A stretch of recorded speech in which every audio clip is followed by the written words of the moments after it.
What you just saw are lens adapters, and they allow you to take lenses from one system, let's say for example Canon, and use it into another camera like Nikon for example, or the other way around. I've been using K&F concept lenses and adapters, and they're very good. This is not a sponsored video, I just like them. They also make good filters.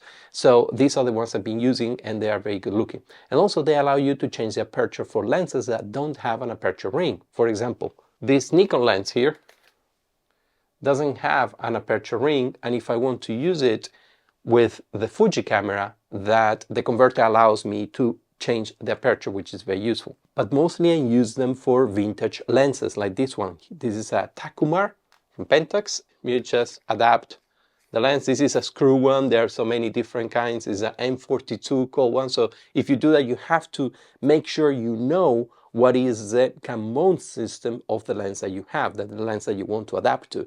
So this guy of Takumar is called M42, and here on this side is adapter for Fujifilm camera. This is a Fujifilm X-H2S. We just put this here, and here you are, all good to go.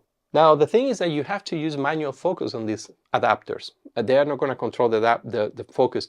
I think there are some that can do that in modern lenses. I don't know. Don't just do your research. But mostly, especially if you're using vintage lenses like I'm doing right now here, then you're going to do manual. So here what you have in all these old lenses is this indication where you know the distance that is going to be in focus based on the aperture that you have. I'm going to make a video explaining how that works, okay? It's not that straightforward. But the point is that another thing you can do is use like little aids that some cameras have. For example, this camera in particular, you have to check the documentation of yours, have the ability to indicate by throwing some color, like a peak help, and then it lets you know where is on focus based on that color. So it's going to draw that color around the image that you're actually seeing on the camera, and you know what is on focus. That is a way to get some help in getting on focus. Maybe your camera doesn't have it. In that case, well, you have to rely on your sight and see that it's on focus or not. Some cameras have an ability to kind of zoom in on the display, the area that is going to be focused manual, and that allows you to fine-tune a little bit better the focus.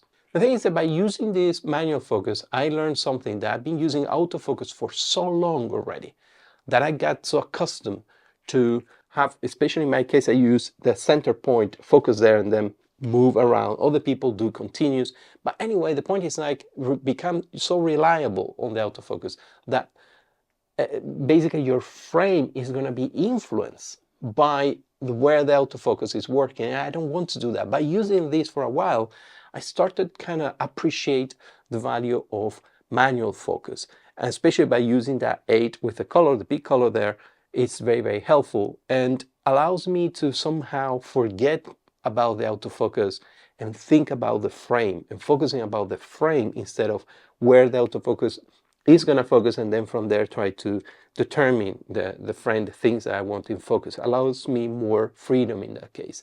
So I suggest you try that. Modern lenses is more difficult. These ones, for example, when you turn around here, very quickly moves from one end to the other, and it's very smooth. So it's very easy to use the manual focus.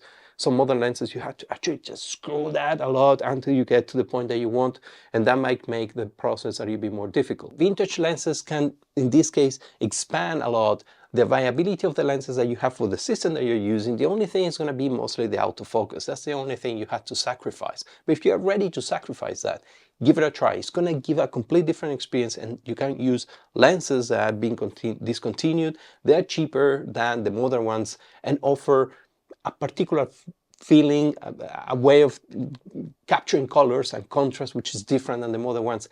Give it a try. Really recommend. See you next time. Thank you.